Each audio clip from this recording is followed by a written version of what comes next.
नमस्कार, बहुत स्वागत है आप सभी का। आप देख रहे हैं IBC 24। मैं हूं आपके साथ आकांक्षा पांडे। रात के 11 बजने में वक्त हो गया है सिटी लाइट का।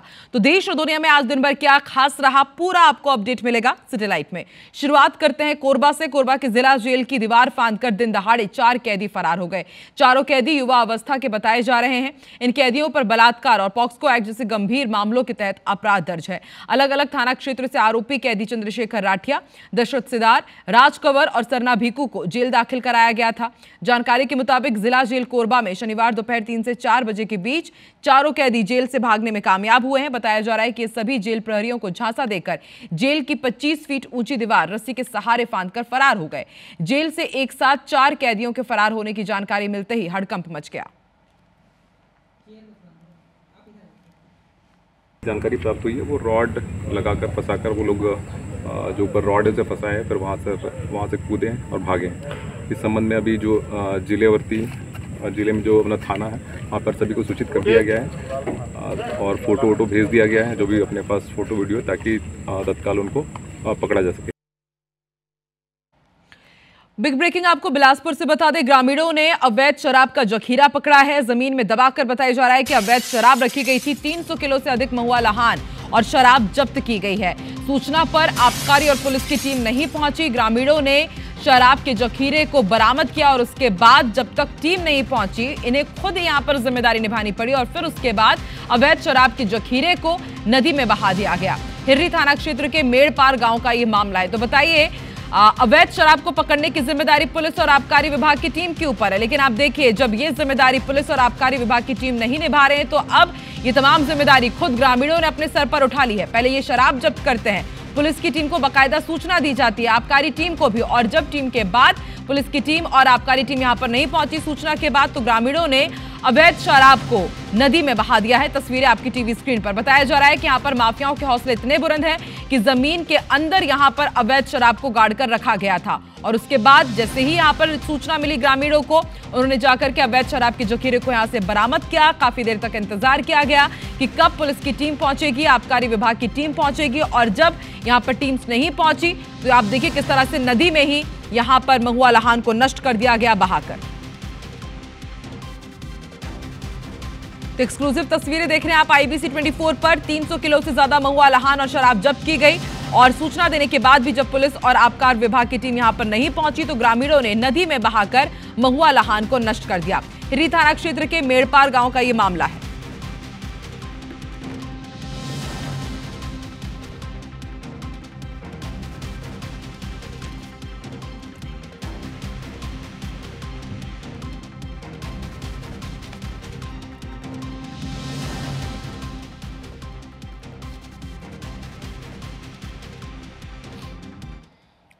और अब रुक करते बैकुंठपुर का। धोखाधड़ी करने वाले 2 आरोपी गिरफ्तार किए गए हैं। फर्जी पुलिस अधिकारी बनकर ये वसूली किया करते थे। पकड़े गए आरोपी झारखंड के रहने वाले हैं। सिटी कोतवाली पुलिस ने ये कार्रवाई की। तो बिग ब्रेकिंग आपको बता रहे हैं बैकुंठपुर से, जहां पर 2 धोखाधड़ी करने वाले आरोपियों को गिरफ्तार किया गया है। ये फर्जी पुलिस अधिकारी थे जो वसूली किया करते थे, झारखंड के रहने वाले थे, लेकिन बताया जा रहा है कि बैकुंठपुर के लोगों को निशाना बना रहे थे। सिटी कोतवाली पुलिस ने कार्रवाई करते हुए 2 आरोपियों को गिरफ्तार किया है।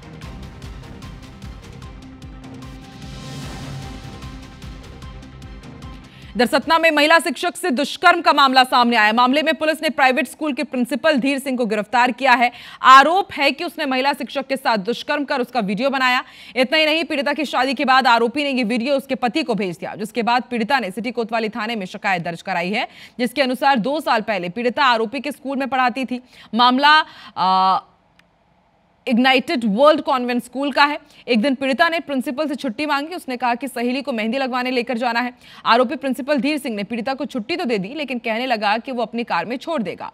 पीड़िता उसकी कार में बैठ गई। आगे जाकर आरोपी ने गाड़ी में ही महिला टीचर से दुष्कर्म किया, वीडियो बनाया। आरोपी पुलिस की गिरफ्त में है। अब स्कूल की शिक्षिका ने अपने ही साथ के शिक्षक पर बलात्कार का आरोप लगाया और वीडियो बना करके ब्लैकमेल करने का आरोप लगाया, जिसमें आरोपी धीर सिंह सिंगरौल को तत्परतापूर्वक गिरफ्तार करके और न्यायालय में प्रस्तुत किया गया, जहां से उसे जेल भेजा गया। सतना में महिला टीचर से दुष्कर्म का मामला सामने आया है। आरोपी प्रिंसिपल को गिरफ्तार किया गया। न सिर्फ दुष्कर्म बल्कि आरोपी ने दुष्कर्म का वीडियो भी बनाया और फिर उसके बाद महिला के पति को भेज दिया। और इस वक्त आपको बेहद बड़ी खबर बता दें, एशिया कप 2025 के वेन्यू का ऐलान कर दिया गया है। भारत पाकिस्तान मैच का वेन्यू ऐलान कर दिया गया है। 14 सितंबर को दुबई में ये मैच खेला जाएगा। ये जो टूर्नामेंट होना है पूरा 9 सितंबर से 28 सितंबर तक होगा। अबू धाबी और दुबई में सभी 19 मैच खेले जाएंगे और बाकायदा AICC ने इसका ऐलान भी कर दिया गया है। इस वक्त की बेहद बड़ी खबर आपको बता रहे हैं। हालांकि लगातार अब भी यहां पर विरोध की स्थिति है, क्योंकि लोग चाहते हैं कि भारत और पाकिस्तान के बीच मैच ना हो। जिस तरह से पहलगाम में आतंकी हमले को अंजाम दिया गया है, दोनों ही देशों के बीच रिश्ते तनाव भरे हैं। और इसी बीच अब आप देखिए, एशिया कप 2025 के वेन्यू का ऐलान ACC की तरफ से हो चुका है। 14 सितंबर को दुबई में मैच खेला जाएगा भारत और पाकिस्तान के बीच। 9 सितंबर से 28 सितंबर तक कुल 19 मैच अबू धाबी और दुबई में खेले जाएंगे।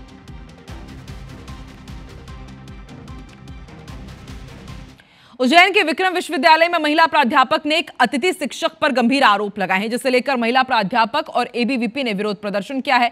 प्राध्यापक का कहना है कि अतिथि शिक्षक नरेंद्र मंदोरिया उन्हें लगातार मैसेज भेजता है, आपत्तिजनक व्यवहार करता है। इसके अलावा महिला प्राध्यापकों और छात्राओं के सामने अश्लील वीडियो भी देखता रहता है। साथ ही महिला प्राध्यापकों और छात्रा की वीडियो और फोटो एडिट कर उन्हें अश्लील बनाने, वायरल करने और मना करने पर तेजाब से हमले की धमकी भी देता है। इससे आक्रोशित होकर के ABVP ने महिला प्राध्यापक के साथ प्रदर्शन किया और कुल सचिव डॉक्टर अनिल शर्मा को ज्ञापन सौंपा। अतिथि शिक्षक नरेंद्र मंदोरिया के खिलाफ कड़ी कार्रवाई की मांग की गई है। फिलहाल मामले में जांच टीम गठित की गई है, आगे की कार्रवाई जारी है। हमारे यहाँ गेस्ट फैकल्टी है नरेंद्र मंडोरिया सर मैम थे, और उनके साथ उनका एक बच्चा है गौरव जाटव, जो कि NSUI का अभी पद में है। उन दोनों ने बहुत ज़्यादा प्रताड़ित कर दिया। नरेंद्र सर तो हमको सेक्सुअल बता नहीं सकते, वो बयान नहीं कर सकते। सर उसने मुझे है ना हर तरीके से प्रताड़ित किया है, सब कुछ करने की कोशिश की, पर हम उससे डरे नहीं और 3 साल से हमको कंटिन्यू परेशान कर रहा है। कुछ शिकायत प्राप्त हुई है अतिथि विद्वान को लेकर के, और महिला प्राध्यापकों को भी शिकायत है, विद्यार्थियों को भी शिकायत है। तो इस संबंध में हमने एक जांच समिति का गठन कर दिया है। उनको अभी हमने फिलहाल वहां जाने से रोका है, जिससे कि महिलाएं एक सुरक्षित वातावरण में है ऐसा वो महसूस कर सकें। और जांच जारी है, जांच का जो भी निष्कर्ष निकले उस पर आगे की कार्रवाई हम लोग करेंगे। जबलपुर में मोबाइल चार्जिंग पर लगाने के विवाद में खूनी संघर्ष हो गया, जिसमें 2 पक्षों के 7 लोग घायल हुए हैं। यहां मोबाइल चार्जिंग के विवाद पर 2 भाइयों ने पड़ोसियों पर चाकू से हमला कर दिया। जवाब में दूसरे पक्ष ने भी चाकूबाजी की है। घटना हनुमानताल थाना क्षेत्र के आजाद नगर मोहरिया की है। सलमान और अरमान नाम के 2 भाई पड़ोस में रहने वाले मोहम्मद अकबर के परिवार पर चाकुओं से हमला करते नजर आए। हमला होने पर पड़ोसी परिवार के आसाब नाम के बताया जा रहा है कि युवक ने भी पहले पक्ष के ऊपर चाकुओं से हमला कर दिया। इस खूनी संघर्ष में एक पक्ष के 5 और दूसरे पक्ष के 2 लोग घायल हो गए हैं, जिन्हें इलाज के लिए जिला अस्पताल में भर्ती करवाया गया। कुल 7 घायलों में से 2 बच्चे और एक महिला भी शामिल हैं। अरमान ने अपने पड़ोसी अकबर अंसारी के घर अपना मोबाइल चार्जिंग में लगाया था। गिरकर टूटने पर अरमान और उसके भाई ने विवाद करते हुए चाकूबाजी शुरू कर दी। इधर हनुमानताल थाना पुलिस ने दोनों पक्षों पर जानलेवा हमले का अपराध दर्ज कर लिया है। मामले की जांच जारी है। मोबाइल चार्ज में लगाने को कह रहा था, तो मेरे भतीजे ने बोला हम नहीं लगाएंगे, और वो चोरी का मोबाइल कहीं से लेकर आया था और भाभी के घर में मेरे चार्ज पे लगा रहा था। बस उसी को बात को लेकर इतना ज़्यादा विवाद बना। वो लोगों को बहुत मारा है, पूरे सबके सब घायल हैं। पूरे झगड़े में 7 लोग आहत हैं, दोनों तरफ से चाकू का उपयोग हुआ है। 7 लोग आहत हैं जो कि अभी हॉस्पिटलाइज्ड हैं। अभी किसी को जान का खतरा नहीं है, पर अभी इलाजरत हैं 7। इधर सागर में 2 सगे भाइयों की निर्मम हत्या के मामले में 12 आरोपियों को आजीवन कारावास की सजा सुनाई गई है। कोर्ट ने अपने 113 पेज के फैसले में अभियुक्तों को कारावास के अलावा प्रत्येक को 34,000 रुपए का अर्थदंड भी लगाया है। मामला 22 अक्टूबर 2022 का है, जिसमें देवरी कला थाना क्षेत्र में सुरेंद्र नाम का एक व्यक्ति अपने घर पर पुट्टी कर रहा था। उसी समय राम बाबू और राजा बाबू भागते हुए आए, तभी लगभग 12 लोग भी उनके पीछे आए। दरवाजा तोड़कर राम बाबू और राजा बाबू को पीटने लगे, जिससे दोनों भाइयों ने अस्पताल में इलाज के दौरान दम तोड़ दिया और उनकी मौत हो गई थी। 2 सगे भाई राम बाबू एवं राजा बाबू की पुरानी रंजिश पर से 12 आरोपी गणों ने मिलकर लाठी डंडों से मारपीट कर निर्मम हत्या की थी। न्यायालय द्वारा अभियोग पत्र पेश किया गया। न्यायालय में अभियोग पत्र पेश किया गया, जिसमें 26 साक्षियों की साक्ष्य ली गई। साक्ष्य के दौरान मामला प्रमाणित हुआ। निर्मम हत्या करने वाले सभी 12 आरोपियों को दोहरा आजीवन कारावास की सजा सुनाई गई, साश्रम आजीवन कारावास, और 34,000 रुपये का समस्त धाराओं में जुर्माना हुआ है। भोपाल में एमडी ड्रग्स मामले में पकड़े गए आरोपियों के अवैध कब्जे वाले निर्माण गिराने के बाद अब प्रशासन एक और बड़ी कार्रवाई करने जा रहा है। आरोपी यासीन अहमद मछली और शाहवर मछली के ठिकानों को ध्वस्त करने के बाद अब इनके रिश्तेदार शारिक मछली के तालाबों के ठेके भी निरस्त किए जा रहे हैं। प्रशासन ने फिलहाल फाइल तैयार कर ली है। आने वाले दिनों में जल्द ही कार्रवाई की जाएगी। दरअसल भोपाल सहित मध्य प्रदेश के कई हिस्सों में शारिक मछली को तालाब के ठेके लंबे समय से मिले हैं। बताया जा रहा है कि भोपाल के पूर्व कलेक्टर ने शारिक मछली से तालाब के ठेके वापस लेने की अनुशंसा भी की थी, लेकिन उस फाइल को ही दबा दिया गया। हाल ही में शारिक मछली के भाई और भतीजे के एमडी ड्रग्स मामले में पकड़े जाने के बाद अब पुलिस ने इनकी कुंडली खंगाली तो सामने आया कि इस परिवार ने सरकार की बेशकीमती जमीन पर कब्जा कर रखा है। इस जमीन पर बने पक्के निर्माण को प्रशासन ने तोड़ दिया है। प्रशासन ने तकरीबन 103 करोड़ के पक्के निर्माण को तोड़ा है। रीवा में नशे के अवैध कारोबार से अर्जित संपत्ति पर बड़ी कानूनी कार्रवाई की गई है।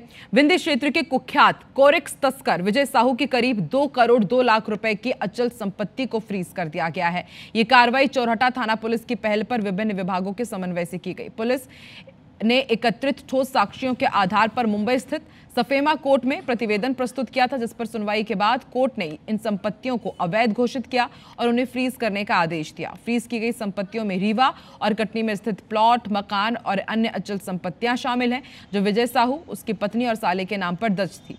सीएसपी डॉक्टर ऋतु उपाध्याय ने बताया कि विजय साहू साल 2007 से नशे के कारोबार में सक्रिय है। उसके खिलाफ अब तक रीवा जिले में 17 से ज्यादा आपराधिक प्रकरण दर्ज हो चुके हैं। तस्करी से अवैध संपत्ति का अर्जन किया था। लगभग 13 प्रॉपर्टी हैं जो उसने रीवा और कटनी क्षेत्र में अर्जित की थी। उनको हमने फ्रीज करा है। आईओ के माध्यम से जो है संपूर्ण जानकारी एकत्रित करके इसे सफेमा कोर्ट भेजा गया और वहाँ से भी ये प्रॉपर्टी कंफर्मेशन के साथ फ्रीज हुई है। साथ साथ यह 2007 से आपराधिक गतिविधियों में संलिप्त था और लगभग 17 एनडीपीएस के मामले इसके खिलाफ थे। और बीजापुर से बिग ब्रेकिंग आपको बता दें, कोंगूपल्ली धान खरीदी केंद्र में लापरवाही का मामला सामने आया है और ये जो लापरवाही है इतनी बड़ी है। सोचिए, 3 महीने से धान का उठाव ही नहीं हुआ है। हजारों बोरी धान बारिश में भीगकर बर्बाद हो गया है। तो बड़ी मेहनत के बाद किसान किस तरह से धान उगाते हैं वो तो हम जानते ही हैं, लेकिन उसके बाद आप देखिए प्रशासनिक लापरवाही किस तरह से होती है। यहां पर धान तो बेच दिया गया, लेकिन 3 महीने से धान का उठाव नहीं हुआ। उठाव तो छोड़िए, ठीक तरीके से इसे शेड में भी नहीं रखा गया। हजारों बोरी धान बारिश में भीगकर बर्बाद हो गया है। कोंगूपल्ली धान खरीदी केंद्र की लापरवाही भरी तस्वीर जरा आप देखिए।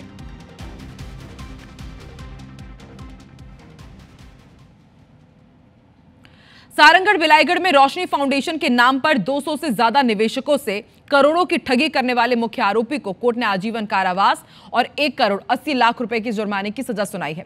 मामले में शामिल अन्य सहयोगियों को भी अदालत ने अलग अलग अवधि की कारावास की सजा दी है। मामला जनवरी 2024 का है, जब अर्जुन लाल जांगड़े समेत कई निवेशकों ने सरसीवा थाने में शिकायत दर्ज कराई थी।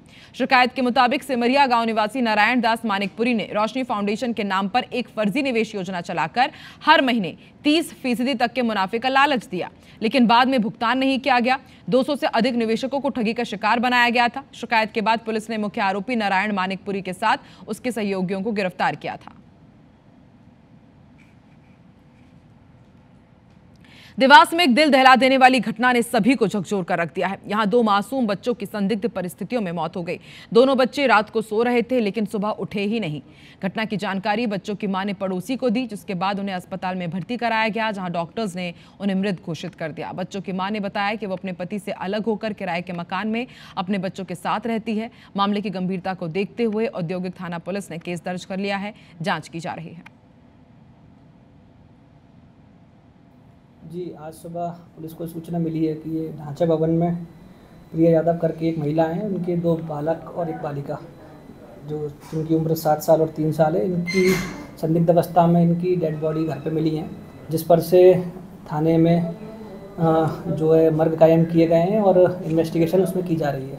पता चला कि दोनों बच्चे ख़त्म हो गए हैं। 2 महीने से रह रहे थे। 25 मई को शिफ्ट हुए थे। ये मेरे भाई का लड़के का बर्थडे था और शाम को 10 बजे रात को मन गया था। ये तो मुझे नहीं पता, पर उन्होंने हमें बताया कि यहाँ पे मेरे लड़के को ऐसे हो गया। बच्चों की उम्र एक 3 साल का है और एक 7 साल का बच्चा है, जिनका वो मृत अवस्था में लेके आए थे उनका पीएम अभी होगा। छत्तीसगढ़ के सरगुजा में गौ हत्या का मामला सामने आया है। जिले के सीतापुर थाना क्षेत्र के ग्राम बटई केला में बीते देर रात गांव के 8 व्यक्तियों ने गौवंश की हत्या कर दी और मांस खाने की तैयारी कर रहे थे।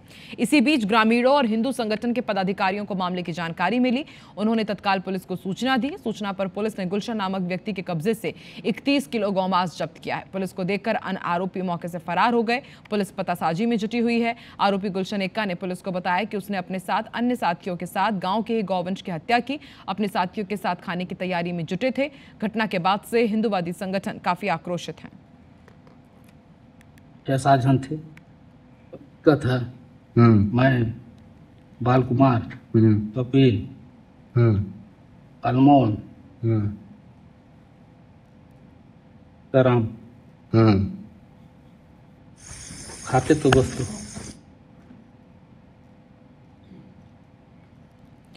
सोचिए आपका बच्चा पढ़ने जाए और वहां उसे कुत्ते का झूठा खाना परोस दिया जाए तो आप क्या कहेंगे। जाहिर है आप भी सोच रहे होंगे कि हम आखिर ये क्या कह रहे हैं, कौन सी खबर आपको बता रहे हैं, लेकिन वाकई ऐसा हुआ है। मामला बलौदा बाजार के पलारी के लछनपुर स्कूल का है। देखिए आप भी हैरान करने वाली ये रिपोर्ट। लछनपुर के मिडिल स्कूल में मिड डे मील के तहत बच्चों को परोसी गई सब्जी को कुत्तों ने जूठा कर दिया था। चौंकाने वाली बात यह है कि बच्चों ने इसकी शिकायत शिक्षकों से की भी थी, लेकिन इसके बावजूद उन्हें वही खाना परोस दिया गया। नतीजा 84 बच्चों ने ये झूठा खाना खाया। खाना खाने के बाद बच्चों ने घर जाकर अपने माता पिता को इसके बारे में बताया।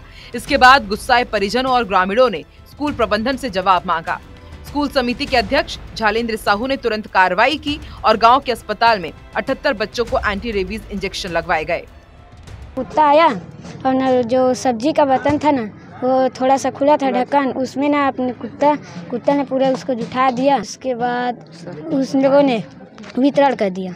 मध्याह्न भोजन के कुत्ता जुठाल दे रही से है तो वितरण कर दी। सर वाला बोलिस तो नहीं करना ही बोलिस होकर बावजूद भी ओल कर दी वितरण। कुकुर जुठार दे रही से वो सब्जी ला पोरसेगी सवै तो मोला लड़का द्वारा बताएगी सवै तो मैं हाँ नहीं खाना खाया। तो हमारे मन के सबके वही है। अभी दोषी जो हुआ थे ओला दूसरा चयनित किया जाए। समूह से भी और गांव से भी मांग है कि चलो ठीक है दूसरों भी मौका दिया जाए करके। घटना 29 तारीख की बताई जा रही है, जिसे लेकर पूरे गांव में आक्रोश है। विधायक संदीप साहू ने सीएम विष्णुदेव साय को पत्र लिखकर जांच और दोषियों के खिलाफ कार्रवाई की मांग की है। IBC 24 में इस खबर को चलाए जाने के बाद खबर का असर हुआ। कलेक्टर के निर्देश पर भोजन परोसने वाली महिला स्व सहायता समूह को हटा दिया गया है। की सुरक्षा को देखते हुए अपन जो है अपने उच्च अधिकारी बीएमओ सर से बात करके फिर सहमति बनी कि बच्चों को एंटी रेबीज वैक्सीन लगाया जाए। अभी तक 78 बच्चों को लगा है sir vaccination. Mid day meal योजना का उद्देश्य स्कूलों में बच्चों को पौष्टिक भोजन उपलब्ध कराना और उनकी शिक्षा को प्रोत्साहित करना है, लेकिन इस तरह की घटनाएं इस योजना की विश्वसनीयता पर सवाल खड़े करती हैं। आखिर क्यों स्कूल प्रशासन ने बच्चों की शिकायत को नजरअंदाज किया।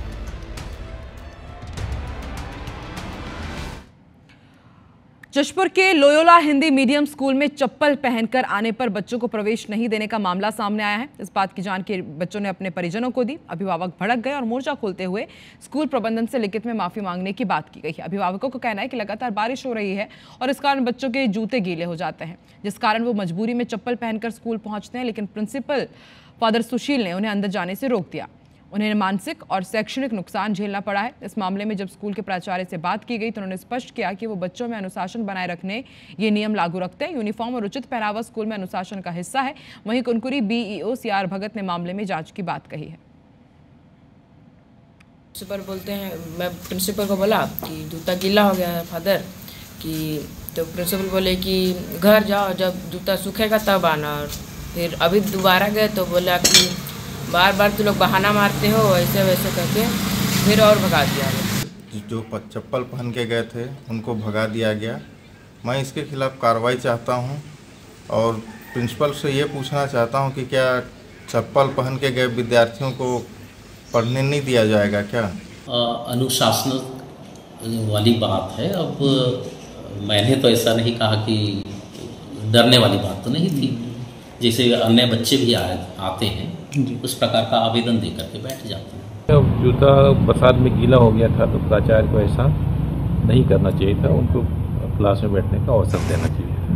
उसके माध्यम से संज्ञान में आई है, उसका प्राचार्य से जानकारी लेते हैं इस समय।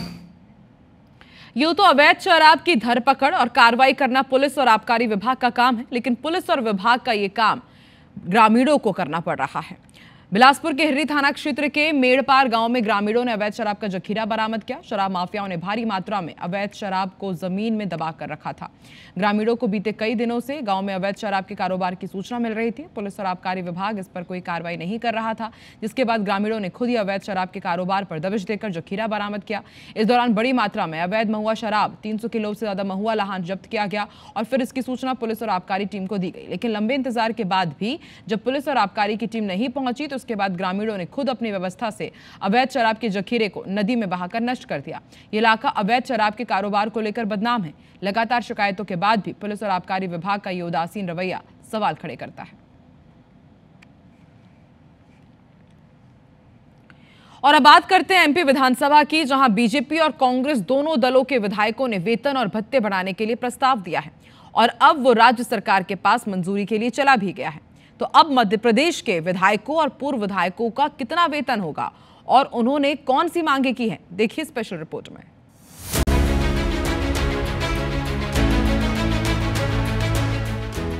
ये तस्वीरें मध्य प्रदेश विधानसभा की हैं, जहां एक दूसरे से खार खाए रहने वाले माननीय एकजुट नजर आ रहे हैं। और ये एकजुटता किसी जनहित के मुद्दे के लिए नहीं दिख रही, बल्कि बीजेपी और कांग्रेस की ये जुगलबंदी माननीयों की सुविधाएं बढ़ाने के लिए है। दोनों दलों के विधायक विधानसभा अध्यक्ष को सदस्य सुविधा समिति की सिफारिशों वाला लेटर सौंप रहे हैं, जिसमें 8 साल बाद एक बार फिर से विधायकों और पूर्व विधायकों की सैलरी बढ़ाए जाने का प्रस्ताव है। संसदीय कार्य मंत्री कैलाश विजयवर्गीय, नेता प्रतिपक्ष उमंग सिंघार की मौजूदगी में विधानसभा की सदस्य सुविधा समिति के अध्यक्ष नागेंद्र सिंह ने वेतन पेंशन बढ़ोतरी का प्रस्ताव विधानसभा अध्यक्ष नरेंद्र सिंह तोमर को सौंपा। माननीयों की मांगों की बात करें तो वर्तमान में विधायकों को वेतन और भत्तों के साथ 1,10,000 रुपए मिलते हैं, जिसे 1,75,000 रुपए करने का प्रस्ताव दिया गया है। वहीं पूर्व विधायकों को मिलने वाली पेंशन की राशि 35,000 रुपए से बढ़ाकर 75,000 रुपए करने का प्रस्ताव दिया गया है। यह सुझाव समिति ने दिया है, चर्चा करके पूर्व विधायकों और विधायकों का वेतन भत्ता और विकास निधि बढ़ाई जाए। उस विषय में सरकार जो विचार करेगी वो होगा। इतना ही नहीं, विधायक निधि की राशि को भी 2.5 करोड़ से बढ़ाकर 5 करोड़ रुपए करना प्रस्तावित है। साथ ही स्वेच्छानुदान की राशि को 75 लाख से बढ़ाकर 1 करोड़ रुपए किए जाने का प्रावधान है। वहीं समिति ने विधायकों के लिए सरकारी कर्मचारी के अलावा एक आउटसोर्स कर्मचारी की भी सिफारिश की है, जो विधायक के बतौर असिस्टेंट काम करेगा। सदन के अंदर और बाहर एक दूसरे की जमकर खिंचाई करने वाले माननीय अपनी सुविधाओं को लेकर एक सुर में बोलते नजर आए। उन्होंने यहाँ तक कह दिया कि आईएएस के मुकाबले विधायकों का वेतन बहुत कम है और ये प्रस्ताव पूरी तरह से जायज है। एक आईएएस आईपीएस का जब 1.5 से 2 लाख रुपए हो सकता है, तो यहाँ तो हम भी जनप्रतिनिधि हैं कि 1 लाख 1.5 लाख 1 लाख 1.5 लाख नहीं है, वो वेतन भत्ते हैं हमारे। भत्ते और वेतन अलग अलग चीज़ें हैं। काम बड़े हैं, तमाम सारी ऑनलाइन की चीज़ें बढ़ी हैं। ऑनलाइन आपके प्रश्न लगाने से लेके सब चीज़ें हो रही है, तो उसके लिए अभी 1 पीए मिलता है, तो 2 की सिफारिश सब लोगों ने की। 1 लाख रुपए का वेतन देते महीने का, हर विधायक को 2 लाख से कम डीजल नहीं खर्च करना पड़ता है 1 महीने के अंदर। लोगों की चाय पानी अलग, ड्राइवर का खर्चा अलग। पूरे हिंदुस्तान के अंदर बाकी स्टेटों में जितना है कम से कम उसके अनुकूल तो बन जाए। कि मानसिकता एक अलग सोचने वाले की कि इनके क्यों वेतन बढ़े, पर एक विधायक जब काम करता है तो उसको मालूम पड़ता है कि उसको कैसे मेंटेनेंस करना पड़ता है। बढ़ता है तो एक स्वागत योग्य का सुझाव सही दिए हैं। मैं भी सदस्य सुविधा समिति का, उसमें जो दिया है बिल्कुल होना चाहिए। विधायकों के साथ मैं तो ये कह रहा हूँ कि सरकार अन्याय कर रही है, सुविधा देना चाहिए। कम से कम कलेक्टर के बराबर सुविधा तो मिले जिले में। कुल मिलाकर माननीयों के वेतन और भत्तों के बढ़ोतरी के प्रस्ताव को विधानसभा अध्यक्ष राज्य सरकार को मंजूरी के लिए भेजेंगे और मंजूरी मिलते ही माननीयों के पौ 12 हो जाएंगी। इससे पहले भी राज्य सरकार विधायकों के घर और वाहन के लिए ऋण की राशि को 2 गुना कर चुकी है, क्योंकि यह माननीयों के लिए माननीयों की ओर से दिया गया प्रस्ताव है, ऐसे में ये लागू हो भी जाएगा। लेकिन बड़ा सवाल यह है कि जिस तरह से ये अपने अधिकारों के लिए एक मत होते हैं, क्या ऐसे ही जनहित के मुद्दों पर भी आवाज बुलंद करेंगे? विवेक पटैया, IBC 24, भोपाल। प्रधानमंत्री नरेंद्र मोदी ने वाराणसी से देश को आज 9 करोड़ 70 लाख से ज्यादा किसानों को सौगात दी है। उनके अकाउंट में किसान सम्मान निधि की 20वीं किस्त जारी की गई। मध्य प्रदेश के भी लाखों किसानों के अकाउंट में ये राशि ट्रांसफर हुई है। सीएम डॉक्टर मोहन यादव ने प्रधानमंत्री नरेंद्र मोदी का आभार जताया और कहा कि आज ऐतिहासिक दिन है। किसानों के लिए पीएम मोदी ने अद्भुत योजना शुरू की है। आजादी के बाद पहली बार किसानों की चिंता यदि कोई कर रहा है तो वो प्रधानमंत्री नरेंद्र मोदी है। सीएम ने कहा कि प्रधानमंत्री और हमारी सरकार सेना के जवान और गांव के किसान दोनों को एक नजर से देखती है। अभिनव योजना के लिए प्रधानमंत्री को बधाई। बढ़कर आज बनारस से बाबा भोले की नगरी और सावन का महीना, ये आज वो एक बार फिर इस पुण्य काम में पूरे देश को आश्वस्त करना चाहते हैं कि सरकार सदैव हमारे मेहनत के किसानों के लिए सीमा पे जवान और खेत में किसान दोनों को एक निगाह से देखती है। मेरी अपनी ओर से माननीय प्रधानमंत्री जी के इस कदम के लिए उनको बधाई। वहीं सीएम डॉक्टर मोहन यादव इस कार्यक्रम में शामिल होने के बाद खरगोन पहुंचे। इस दौरान उन्होंने अभ्युदय विश्वविद्यालय परिसर में नवनिर्मित भव्य श्री राम दरबार मंदिर का लोकार्पण किया। लोकार्पण के बाद सीएम ने सभा को संबोधित किया और विद्यार्थियों को भगवान राम से जुड़े कई प्रसंग भी सुनाए। सीएम ने महत्वपूर्ण विषयों पर हजारों छात्रों को मार्गदर्शन दिया। मौके पर सीएम के साथ दूसरे मंत्री भी मौजूद थे।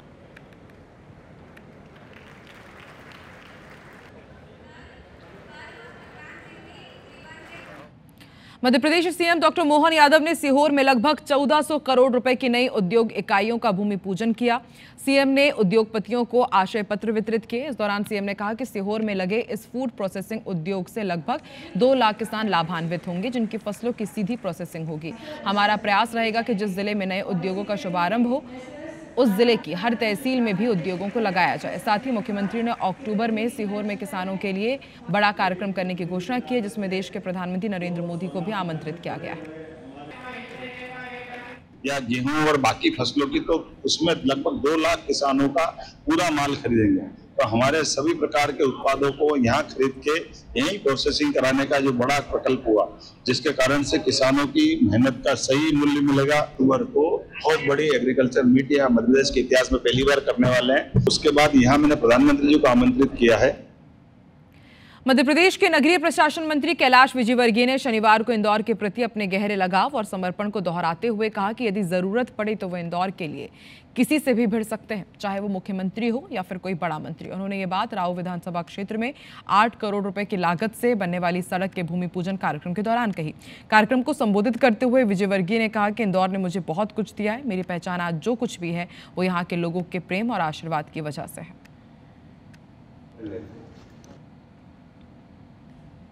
कि मैं इंदौर के लिए कुछ भी कर सकता हूँ। आज अगर मेरी प्रदेश में पहचान है, देश में पहचान है, तो आप लोगों के प्यार के कारण, आप लोगों के आशीर्वाद के कारण इंदौर के लिए मैं किसी से भी झगड़ लेता हूँ। कमलनाथ प्रदेश में इन दिनों अपनी ताकत दिखा रहे हैं। कमलनाथ ने छिंदवाड़ा में भाजपा और गोंगपा के भीतर तोड़फोड़ करके ये साबित कर दिया है कि वो अभी रिटायर नहीं हो रहे हैं। लेकिन कमलनाथ की सक्रियता विरोधियों को जरूर सता रही है। कैसे, इस रिपोर्ट में देखते हैं। ये आज का छिंदवाड़ा है। मैंने कहा मैंने तो अपनी जवानी समर्पित कर दी, पर आगे का रास्ता भी बहुत लंबा है। आज आप कांग्रेस ज्वाइन कर रहे हैं। कांग्रेस में शामिल होने का क्या मतलब? इसका मतलब है आप मुख्य धारा से जोड़ रहे हैं। कमलनाथ ने विरोधियों को फिर अपनी ताकत का एहसास करवाया है, भले ही वो विरोधी पार्टी के भीतर के हों या बाहर। कमलनाथ ने बीजेपी और गोंडवाना गणतंत्र पार्टी के सैकड़ों कार्यकर्ताओं को कांग्रेस की सदस्यता दिलाकर ये साफ कर दिया है कि उन्होंने सियासी मैदान अब तक नहीं छोड़ा है। कमलनाथ दम भर रहे हैं। छिंदवाड़ा के जरिए पूरे प्रदेश में खुद की जमीन मजबूत कर रहे हैं। कांग्रेस के दूसरे छत्रप कमलनाथ की सक्रियता देखकर हैरान है और परेशान है। लेकिन बीजेपी कमलनाथ को जीतू पटवारी और उमंग सिंघार के लिए चुनौती बता रही है। कमलनाथ और दिग्विजय सिंह जैसे नेता जीतू पटवारी के नेतृत्व को चुनौती दे रहे हैं और ये कमलनाथ अपनी ताकत दिखा रहे हैं पार्टी पे फिर से कब्जा करने के लिए। तो जिन्हें हाईकमान वृद्ध मान के रिटायर कर चुका है, वो फिर से हुंकार भर रहे हैं और जीतू पटवारी को अस्थिर करना चाहते हैं। जाहिर है कमलनाथ की सक्रियता ने कांग्रेस के तमाम गुटों को मुश्किलों में डाल दिया है। कमलनाथ ने बीजेपी में तोड़फोड़ करने की ठीक एक दिन पहले कांग्रेस विधायकों को दावत पर बुलाया। उसके पहले कांग्रेस विधायकों के प्रशिक्षण शिविर में कमलनाथ ने कहा कि ना तो मैं थका हूँ, ना ही पका हूँ, मैं उसी एनर्जी के साथ काम कर रहा हूँ जैसे मुख्यमंत्री रहते हुए कर रहा था।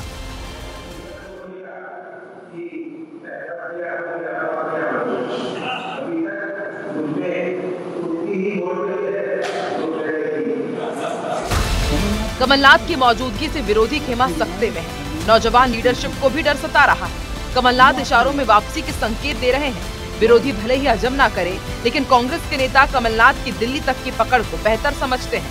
खैर, कांग्रेस नेता कमलनाथ की सक्रियता पर कह रहे हैं कि कमलनाथ पहले भी एक्टिव थे और अब भी पार्टी के वरिष्ठ नेता हैं, लिहाजा उनकी हर जगह कांग्रेस को जरूरत है। कमलनाथ जी कब एक्टिव नहीं थे? जो उनकी एक्टिवनेस से ही सरकार बनी थी, फिर एक्टिव हो गए, फिर सरकार बनी। जीतू पटवारी कांग्रेस का अध्यक्ष है और कमलनाथ जी और दिग्विजय सिंह जी वरिष्ठ नेता हैं। इन सब के सहयोग से, इन सब के आशीर्वाद से ही मध्य प्रदेश में कांग्रेस की सरकार फिर बनेगी। फिलहाल कमलनाथ छिंदवाड़ा से विधायक हैं। कमलनाथ के रहते ही कांग्रेस ने सत्ता का बनवास खत्म किया था, लेकिन सिर्फ 1.5 साल के लिए। कमलनाथ के ही नेतृत्व में कांग्रेस ने 2023 का चुनाव भी लड़ा, लेकिन पार्टी बुरी तरह हार गई। कमलनाथ ने जिम्मेदारी ली और एमपी की सियासत से दूर हो गए।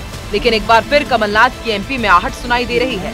विरोधी अंदाजा लगा रहे हैं कि कहीं कमलनाथ का राजनीतिक पुनर्वास फिर एमपी की सियासी जमीन पर ना हो जाए। नवीन कुमार सिंह, IBC 24, भोपाल। भारत की इकोनॉमी को डेड बताने के अमेरिकी राष्ट्रपति डोनाल्ड ट्रंप के बयान के समर्थन में राहुल गांधी ने बयान दिया था, जिस पर सियासत जारी है। मध्य प्रदेश के मंत्री राकेश सिंह ने राहुल गांधी को घेरा। राकेश सिंह ने कहा कि राहुल गांधी का विदेश प्रेम जगजाहिर है और ये देश के विरोध में चला गया है। जबलपुर में पत्रकारों से बातचीत में मंत्री राकेश सिंह ने कहा कि राहुल गांधी भारत को कटघरे में रखने और देश को बदनाम करने का कोई मौका नहीं छोड़ते हैं। उनका बयान उनके साथ कांग्रेस पार्टी के लिए भी शर्मनाक है। चुनाव आयोग पर वोटों की चोरी करने के राहुल गांधी के आरोप पर भी मंत्री राकेश सिंह ने तीखा प्रहार किया और कहा कि पूछा कि कांग्रेस अपनी हार का ठीकरा और किन किन लोगों के सर फोड़ेगी।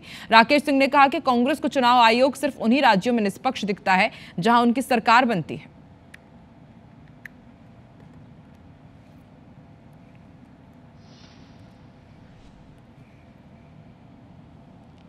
देश की सेना, देश की जनता, देश की ग्रोथ, इन सब के विरोध में जब जब भी राहुल गांधी जी को कहने का अवसर मिला है, उन्होंने जरूर कहा है। राहुल गांधी जी का विदेश प्रेम जग जाहिर है। कांग्रेस अपनी हार को किस किस के ठिकरे पर फोड़ती रहेगी, किस किस के माथे पर फोड़ती रहेगी। ये सर्वविदित है कि जिन जिन राज्यों में उनकी सरकारें बनती हैं, वहाँ चुनाव आयोग निष्पक्ष है और जिन राज्यों में उनकी सरकारें नहीं बनती हैं, वहाँ चुनाव आयोग दोषी है। ये अभी तक का उनका काम करने का तरीका रहा है। छत्तीसगढ़ सरकार ने महाअष्टमी की सरकारी छुट्टी को खत्म कर दिया है। उसकी जगह अब नुआखाई को सरकारी अवकाश घोषित किया गया है। इस पर कांग्रेस ने राज्य सरकार से सवाल किया है। पीसीसी चीफ दीपक बैज पूछ रहे हैं कि खुद को हिंदुस्तानी सरकार बताने वाली पार्टी का चेहरा आखिरकार बेनकाब कैसे हो गया। कांग्रेस की सरकार ने महाअष्टमी की छुट्टी घोषित की थी, लेकिन बीजेपी की इस सरकार ने उसे रद्द कर दिया है। सरकार को अपना फैसला वापस लेना चाहिए। महाअष्टमी के दिन जो हमारी सरकार ने, कांग्रेस की सरकार ने छुट्टियां दी थी, अब उस छुट्टियों को भी इस सरकार ने रद्द कर दिया। क्या ये सरकार, भारतीय जनता पार्टी और सरकार का चेहरा कहीं न कहीं बेनकाब हो चुकी है? छुट्टी रद्द करना गलत है और इस निर्णय को सरकार को वापस लेना चाहिए। छत्तीसगढ़ में धर्म परिवर्तन का मुद्दा लगातार गरमाया हुआ है। इसी बीच भाजपा विधायक पुरंदर मिश्रा ने धर्मांतरण को रोकने के लिए जगन्नाथ सेना के गठन का ऐलान कर दिया है और इस सियासत को और हवा दे दी। पुरंदर मिश्रा का कहना है कि जगन्नाथ सेना अब वार्ड जाएगी, धर्मांतरण कराने वालों की पिटाई करेगी। इस पर गृहमंत्री विजय शर्मा का कहना है कि धर्मांतरण के खिलाफ अभियान चलाइए, जन जागरण चलाइए, ये गलत नहीं है, लेकिन कानून हाथ में नहीं लेना है। इस पर तीखा हमला बोला है पीसीसी चीफ दीपक बैज ने। सुनिए। जगन्नाथ सेना का गठन किया है और हम उसका पुरजोर विरोध करेंगे और हमारे गरीबों के बस्ती में प्रलोभन दे के उड़िया बस्तियों में, गरीब बस्ती में जो जाएगा और कोई चंगाई सभा या धर्मांतरण की बात करेगा तो हमको पीटने के लिए भी तैयार रहेंगे। कल से हमारा सभी वार्डों में दौरा होगा, बस्तियों में दौरा होगा और हम धर्मांतरित होने नहीं देंगे। हम सनातन के बच्चे हैं, हम हिंदू धर्म के अनुयायी हैं। कानून हाथ में किसी को नहीं लेना है, ये बात बड़ी स्पष्टता है। लेकिन धर्मांतरण के विरुद्ध अगर कोई कार्यवाही करते हैं, तो मैंने कोई अभियान करते हैं, जन जागरण का अभियान, उसको रोकने समझाने का अभियान, तो वो तो स्वागत योग्य है, परंतु कानून अपने हाथ में किसी को नहीं लेना चाहिए। भारतीय जनता पार्टी के पास एक सेना आरएसएस भी है, एक सेना विश्व हिंदू परिषद भी है, एक सेना बजरंग दल भी है जो लगातार हथियार लेके घूम रहे हैं। ऐसे बहुत से सेनाएं, वो कम पड़ गए क्या? अब भगवान जगन्नाथ का सहारा लेना पड़ रहा है उनको। भारतीय जनता पार्टी के अनुशासित संगठनों को, बजरंग दल को क्या इस सरकार ने छूट दे रखा है क्या? ऐसे असामाजिक तत्वों को सीधा सीधा कार्रवाई कर देना चाहिए। पुरिंदर मिश्रा जी अपना नंबर बढ़ाने के लिए ऐसी बात कर रहे हैं। उड़ीसा से आए हुए हैं, यहाँ विधायक बन गए हैं, अब जगन्नाथ सेना का गठन करेंगे। ये केवल चुचलेबाजी है, इनका दहशत बनाने का कार्यक्रम है और अपना नंबर बढ़ाना है, मंत्री बनना है, इसलिए नंबर बढ़ाने की कोशिश कर रहे हैं। क्या लगता है? और बिग ब्रेकिंग आपको भोपाल से बता दें, आईएएस मंजूषा राय की संपत्ति के विवाद से जुड़ा हुआ ये बड़ा अपडेट है। मकान खरीदने वाले हितेश बठेजा ने आरोप लगाया है कि 2025 जून में मकान का भुगतान किया गया है, तभी से मंजूषा के पति और देवर धमका रहे हैं। आईएएस के पति ने नक्सलियों से मरवाने की धमकी दी हुई है। डर से मैंने मकान धर्मेंद्र ठाकुर को बेच दिया है। हितेश ने रंजना अहमद से ये मकान खरीदा था। आईएएस मंजूषा का दावा है कि रंजना अहमद ने उन्हें मकान बेचा था। रंजना के बेटे ने फर्जी तरीके से किसी दूसरे को बेच दिया है। हितेश ने मामले की पुलिस में शिकायत भी की थी। अब पुलिस इस पूरे मामले की जांच करी। तो देखिए, लगातार पूरा मामला उलझता ही जा रहा है। एक्सक्लूसिव ब्रेकिंग आईपीसी 24 ने आप तक पहुंचाई थी कि किस तरह से एक संपत्ति को आज तोड़ा जा रहा था। उस पर आकर के आईएएस मंजूषा राय ने कहा कि संपत्ति मेरी है, लेकिन जब वहां पर दूसरे अधिकारी पहुंचे तो आईएएस इस मकान के कुछ भी कागजात नहीं दिखा पाई थी। और अब मकान खरीदने वाले हितेश बठेजा ने यह आरोप लगाए हैं कि 2025 जून में उन्होंने मकान का भुगतान भी कर दिया, लेकिन उसके बाद भी मंजूषा के पति और देवर उसको धमका रहे हैं। ये तक कहा जा रहा है कि आईएएस के पति नक्सलियों से मरवाने की धमकी दे रहे हैं।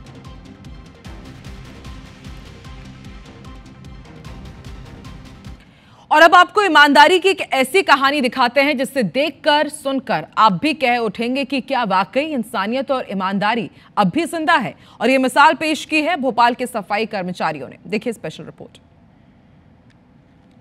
ये खबर है राजधानी भोपाल से, जहां पर सफाई कर्मचारियों को बेशकीमती सामान मिलता है, उसे वो अपने पास रखने की बजाय, बेचने की बजाय, इस्तेमाल करने की बजाय बाकायदा उनके हकदारों तक, उन मालिकों तक पहुंचा देते हैं।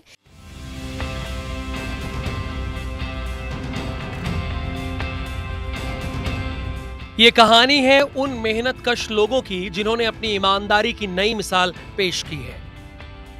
असल में भोपाल के कस्तूरबा नगर वार्ड 58 में रोज की तरह सफाई का काम चल रहा था। उसी दौरान सफाई कर्मचारी संतोष लोट, ममता और विनोद को कूड़े के ढेर में चांदी के कप, ग्लास और कटोरियां मिली, जिनकी कीमत करीब 50,000 से 1 लाख रुपए थी। एक पल को सफाई कर्मचारी ये सामान अपने पास रख भी सकते थे, लेकिन उन्होंने ये कीमती सामान अपने पास रखने के बजाय उसके मालिक को लौटा दिया।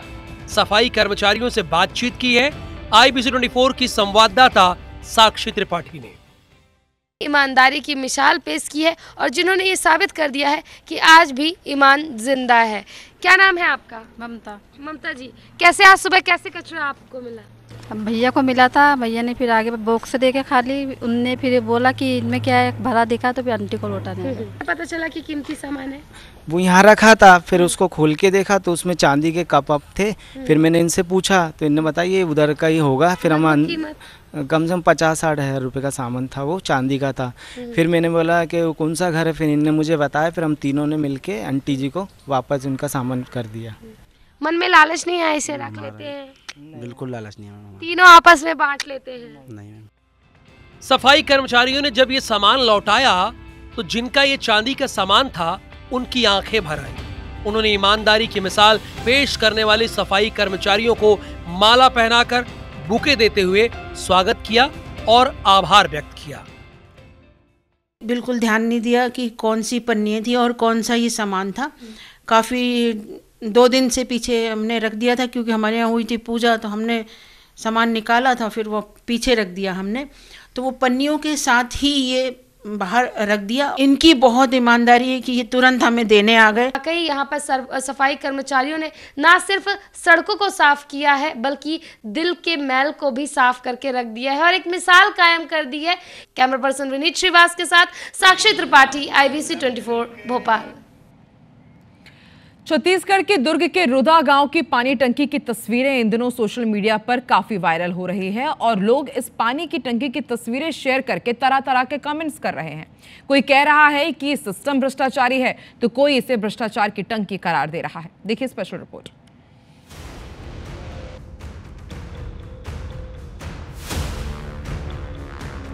ये दरार, टूटा हुआ कंक्रीट वर्क, पानी टंकी के स्ट्रक्चर से निकले सरिया, ये तस्वीरें दुर्ग जिले के अंतिम छोर पर बने रूदा गांव की निर्माणाधीन पानी टंकी की है।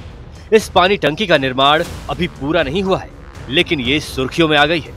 लोग अब पानी टंकी के सामने खड़े होकर सेल्फी खींच रहे हैं और खूब चटखारे ले रहे हैं। दरअसल जल जीवन मिशन के तहत रूदा गांव में 65 लाख रुपए की लागत से पानी पहुंचाने के लिए टेंडर जारी किया गया था, जिसमें पानी टंकी की लागत 10.98 लाख रुपए है।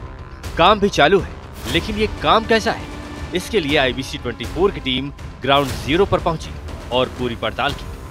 दुर्ग जिले के ग्राम रूदा की पानी टंकी इन दिनों काफ़ी सुर्खियों में है। सुर्खियों का कारण ये है कि पानी टंकी में पानी नहीं, बल्कि लोग सेल्फी ले रहे हैं।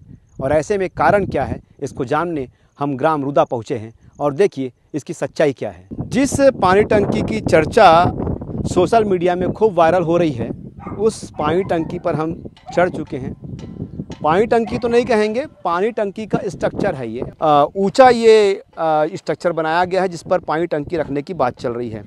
ये स्ट्रक्चर पूरा बनकर तैयार है और इसी स्ट्रक्चर के ऊपर स्टील या एल्यूमिनियम की टैंक रखी जाएगी, जिसके माध्यम से पूरे गांव में, आप देख सकते हैं कि गांव है लगभग 800 जनसंख्या वाला गांव है। आप देख सकते हैं 6 माह करीब हुआ है और इसके पहले ही इसमें दरारें आ गई हैं, जिसके माध्यम से हम ऊपर चढ़ा करते हैं इस टंकी का निरीक्षण करने के लिए, साफ सफाई करने के लिए। उस सीढ़ी पर क्रैक्स आ चुके हैं। भ्रष्टाचार यह माना जा सकता है कि इस स्ट्रक्चर को बनाने में कोई ना कोई भ्रष्टाचार ठेकेदारों के द्वारा किया गया है। हालांकि अब जांच में ही क्लियर हो पाएगा कि भ्रष्टाचार कहां तक हुआ है। टंकी निर्माण पर जहां भ्रष्टाचार और लापरवाही की काली छाया नजर आ रही है, तो ग्रामीण भी पेयजल को लेकर खासे परेशान हैं। अब इनको ठेकेदार बना रहा था और करीबन साल भर से यहाँ काम लगा था और हम लोग उनको पूछे ऊपर में क्या लगेगा कहकर, तो वही सी टंकी लगेगा कहकर बता दिया और उसके बाद काम छोड़ के चले गए हैं। पानी टंकी अभी तक बन नहीं रहा है, उसमें टंक डालना है, सप्लाई होना है, कहाँ पे गांव पे होना है, वहाँ तक तो नहीं हो रहा है। ग्रामीणों का जहां अपना अलग पक्ष है, तो वहीं प्रशासन का दावा है कि जल्द से जल्द निर्माण कार्य पूरा कर टंकी से पेयजल सप्लाई शुरू करवा दी जाएगी। पैसा उसका पूरा नहीं दिया गया है और वो अभी निर्माणाधीन काम है, काम अभी कंप्लीट नहीं हो पाया है। उसकी जो वाटर स्टोरेज वाला टैंक है वो अभी उसमें मेटल का लगना है, तो वो लगना बाकी है। प्रयास कर रहे हैं कि आगामी 1 से 1.5 महीने के अंदर काम कंप्लीट हो जाए। कुल मिलाकर अब सरकारी कामों में लापरवाही कोई नई बात नहीं रह गई है, लेकिन जिस तरह से निर्माण कार्यों की गुणवत्ता में कमी देखने को मिल रही है, उससे सरकार की योजनाओं पर पलीता लगता जा रहा है। ऐसे में जरूरत है कि सरकारी कामों की समय पर मॉनिटरिंग हो और तय टाइम लिमिट में काम पूरा हो, जिससे जनता परेशान ना हो। आकाश राव, IBC 24, दुर्ग। महिला बाल विकास मंत्री लक्ष्मी राजवाड़े शनिवार को कोंडा गांव पर पहुंची और इस दौरान उन्होंने बनिया गांव स्थित नशा मुक्ति और आंगनबाड़ी केंद्र का निरीक्षण किया। जिले में आंगनबाड़ी केंद्रों की जर्जर स्थिति पर चिंता जताई। इसके बाद वो चिखलपुटी स्थित शबरी एम्पोरियम शिल्प नगरी पहुंची, जहां उन्होंने कोंडा गांव के शिल्पकारों की ओर से निर्मित कलाकृतियों का अवलोकन किया। मंत्री लक्ष्मी राजवाड़े ने कहा कि संभाग के जिलों में विगत 2 दिनों से उनकी निरीक्षण यात्रा चल रही है। जहां जहां विभागीय संस्थाएं संचालित हैं, वहां विकास कार्यों और योजनाओं को लेकर हितग्राहियों से फीडबैक ले रहे हैं। वहीं मंत्री लक्ष्मी राजवाड़े के निरीक्षण से विभागीय गतिविधियों में गति आने की उम्मीद जताई जा रही है।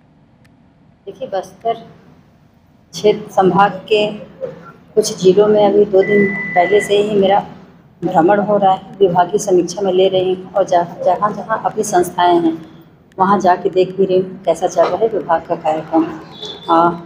जमीनी स्तर तक पहुँच रहा है नहीं पहुँच रहा है, जो हितग्राही को लाभ लेना चाहिए हितग्राही लाभ ले रहे हैं कि नहीं ले रहे हैं।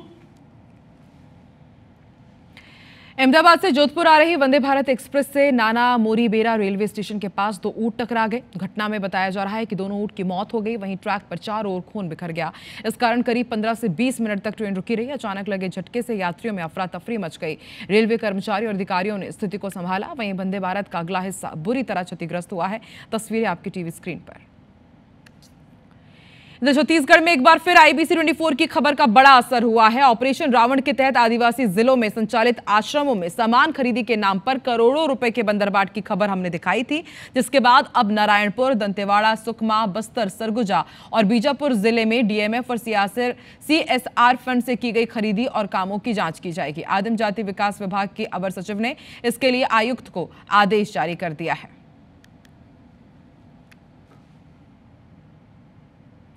मानव तस्करी के मामले में दुर्ग जेल में बंद केरल की 2 नन और एक युवक को बिलासपुर NIA कोर्ट ने जमानत दे दी है। केरल से भारतीय जनता पार्टी के प्रदेश अध्यक्ष राजीव चंद्रशेखर जेल पहुंचे, दोनों नन से मुलाकात की। इसके कुछ देर बाद जब दोनों नन को महिला बंदी गृह से रिहा किया गया, तब चंद्रशेखर ने ननों को अपने साथ विश्वदीप स्कूल में बने चर्च लेकर पहुंचे।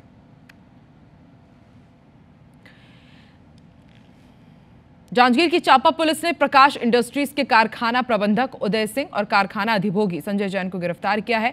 फर्नेस ब्लास्ट हादसे में मैनेजर और कर्मचारी की मौत के मामले में गिरफ्तारी हुई है। दोनों अधिकारी पर लापरवाही बरतने का आरोप है। फर्नेस ब्लास्ट हादसे में मैनेजर और कर्मचारी की मौत हुई थी। 11 कर्मचारी झुलस गए थे। औद्योगिक स्वास्थ्य सुरक्षा विभाग ने कंपनी पर 8 लाख रुपए का जुर्माना भी लगाया है। खबर गुना से है, जहां बदमाशों ने एक बार फिर पुलिस को खुली चुनौती दी है। मामला SBI ATM का है, जहां देर रात शातिर बदमाशों ने गैस कटर से ATM मशीन को काटकर उनमें से नकदी लेकर फरार हो गए। ATM से करीब 2 लाख से ज्यादा की नकदी चोरी होने की आशंका है। सूचना मिलते ही मौके पर पहुंची पुलिस ने केस दर्ज कर जांच शुरू कर दी है। इधर टीकमगढ़ में एक बुजुर्ग से लूट का मामला सामने आया है। बुजुर्ग से 30,000 रुपए निकालकर वो घर जा रहे थे, तभी बैंक के बाहर एक महिला ने उनके हाथ से पैसा छीनने का प्रयास किया। महिला के धक्के से बुजुर्ग नीचे गिर गए और बुजुर्ग को धक्का देकर महिला 10,000 रुपए लेकर भाग निकली। बुजुर्ग ने तुरंत शोर मचाया, बैंक मैनेजर को बताया। उसके बाद बैंक कर्मियों की सजगता के चलते महिला को पकड़ लिया गया है। पुलिस जांच कर रही है। पैसे निकाल के हम जा रहे थे, उसने जो है पॉलीथीन में रखे झटका दिया, हम गिरे और दौड़ लगा ली। साहब भगे पीछे से, तो उन्होंने जो है पकड़ पाया चौराहे पर। 30,000 निकाले थे, 10,000 तो उसके पास 20,000 हमारी पॉलिसी में रखे। अगर आप भी अपने छोटे बच्चों को किचन में रखा कुछ भी सामान खाने को दे देते हैं तो सावधान हो जाइए, क्योंकि ये खबर आपके लिए है। ये खबर आपको झकझोर देगी। भिलाई में आज ऐसा ही मामला सामने आया, जहां एक छोटे बच्चे के गले में मटर का दाना फंस गया और उसकी दर्दनाक मौत हो गई। जामगांव आर के पास स्थित पोहा गांव में 3 साल का मासूम सिद्धार्थ मोबाइल चलाते हुए मटर खा रहा था, तभी उसके घर वालों ने उससे मोबाइल छीन लिया। इसी बीच मासूम के गले में मटर का दाना फंस गया। घर वालों ने जब उसकी पीठ थपथपाई, मटर का दाना फेफड़े में जा पहुंचा। कुछ देर बाद बच्चे की हालत बिगड़ने लगी। उसे अस्पताल ले जाया गया, लेकिन रास्ते में ही मासूम ने दम तोड़ दिया। आपको बता दें, इसी तरह का एक मामला कुछ दिन पहले कोरबा से भी आया था, जब 2 साल के मासूम के गले में चना फंस गया था और उसकी मौत हो गई थी। यहां डॉक्टर्स पर लापरवाही के आरोप भी लगे थे इलाज में। रायपुर के सड्डू और दुबे कॉलोनी में लगभग 1 करोड़ रुपए से बनी कंक्रीट की 2 नई सड़क और नाली निर्माण में भ्रष्टाचार की खबर IBC 24 ने मार्च में दिखाई थी और इस भ्रष्टाचार पर बारिश ने मुहर भी लगा दी है। नगर निगम जोन 9 की ओर से फरवरी में सड्डू तालाब के सामने और दुबे कॉलोनी में बनवाई गई नई सड़कें पूरी तरह से उधड़ गई है। कंक्रीट की सड़कें वैसे तो 15 से 20 साल चलती है, लेकिन ये पहली बारिश भी नहीं झेल पाई। अब इस मामले में महिला सब इंजीनियर समेत 2 लोगों को निलंबित किया गया है, लेकिन वापस इनकी बहाली तो हो गई है। अब भ्रष्टाचार की पोल खुल गई है, तो निगम अधिकारी इस पर कुछ भी कहने से बच रहे हैं। जायजा लिया IBC 24 संवाददाता संदीप शुक्ला ने।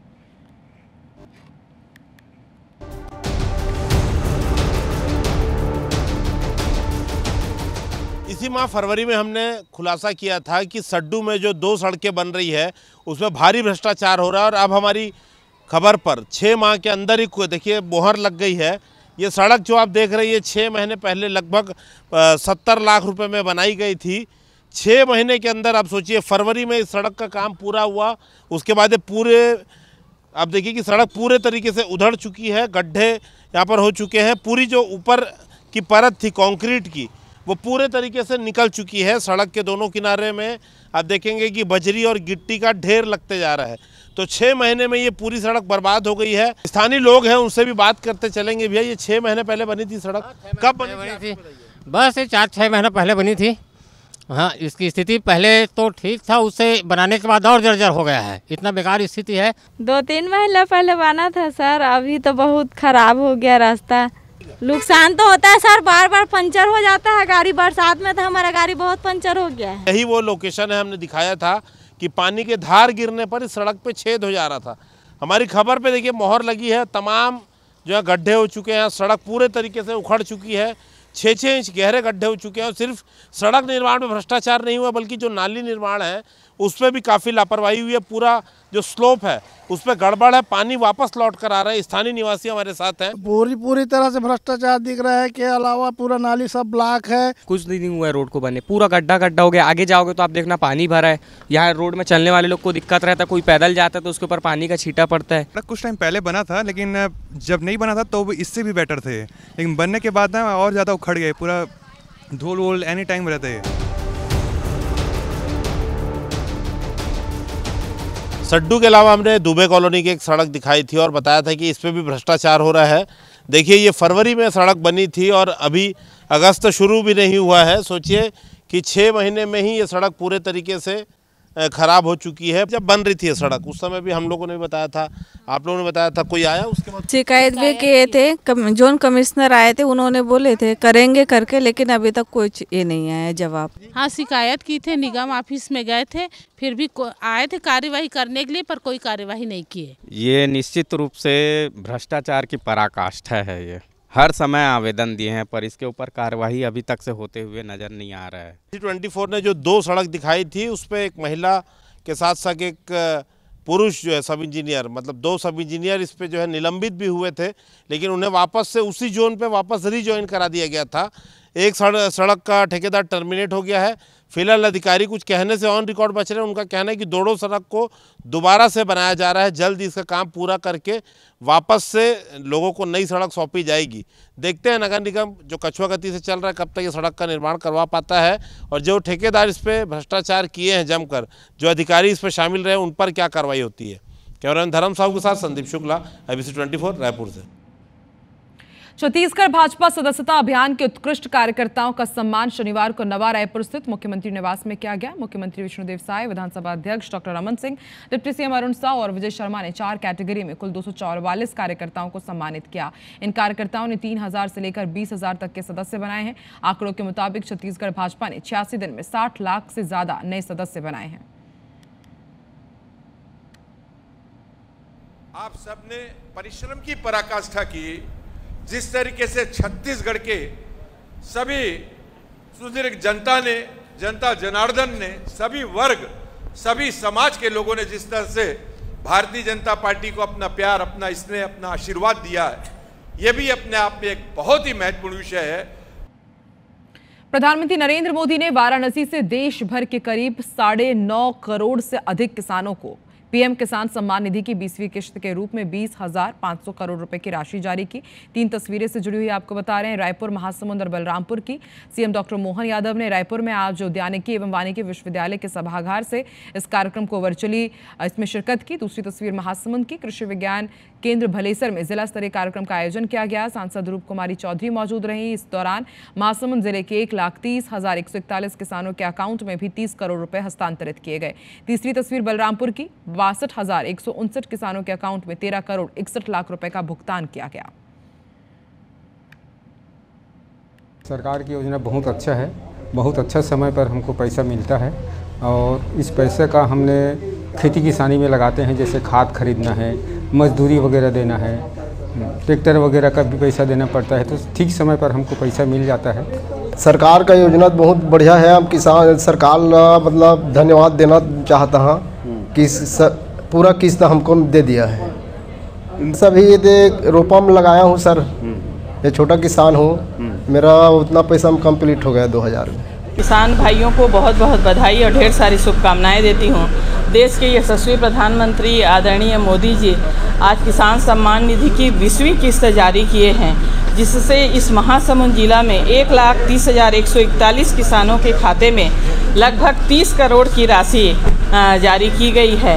पीएम किसान सम्मान निधि के पैसा अंतरित करीन है, एक लिए बहुत बहुत हमारे प्रधानमंत्री जिला धन्यवाद, बहुत बहुत बधाई। किसान सम्मान निधि का राशि 20वीं किस्त का राशि 553 करोड़ 34 लाख रुपया आप मन के खाता में खटखट खटखट चल गए। किसान के तिजोरी जब भरे लागते तो ओकर भी तरह तरह का सपना रथे वो पूरा करते। अगस्त के पहले रविवार को फ्रेंडशिप डे के तौर पर मनाया जाता है, जो कल यानी कि 3 अगस्त को सेलिब्रेट किया जाएगा। राजधानी रायपुर के बाजारों में फ्रेंडशिप बैंड की धूम मची हुई है। दुकानों में रंग बिरंगे फ्रेंडशिप बैंड्स मिल रहे हैं। युवाओं ने इस बैंड्स को लेकर के खासा उत्साह भी दिखाया है। दुकानदारों ने बताया कि इस साल फ्रेंडशिप डे पर साधारण धागे वाले बैंड्स के साथ साथ स्टोन, बीड्स और मेटल डिजाइन वाले बैंड्स की ज्यादा डिमांड है। इसके अलावा लोगों में कस्टमाइज गिफ्ट आइटम और लबूबू डॉल और प्रोडक्ट्स का भी काफी क्रेज देखने को मिल रहा है। फ्रेंडशिप बैंड्स के तो बहुत रेंज है मेरे पास, लेदर में है और टेक्सचर में भी है, अलग अलग प्रकार से बीड्स में है और क्रिस्टल के जो बीड्स आती हैं उसमें भी है। इसके अलावा मेरे यहाँ मग्स है और मनी बैंक्स है, फैंस आते हैं आजकल और लबाबू का जो करैक्टर है उसके भी बहुत सारे, इसकी डायरीज, बैग्स, पेन और उसकी कीरिंग, ये सब भी आ रहा है। और सिटी लाइट में फिलहाल इतना ही। देश और दुनिया की तमाम बड़ी खबरें IBC 24 पर लगातार जारी है। मुझे दीजिए इजाजत। नमस्कार, गुड नाइट।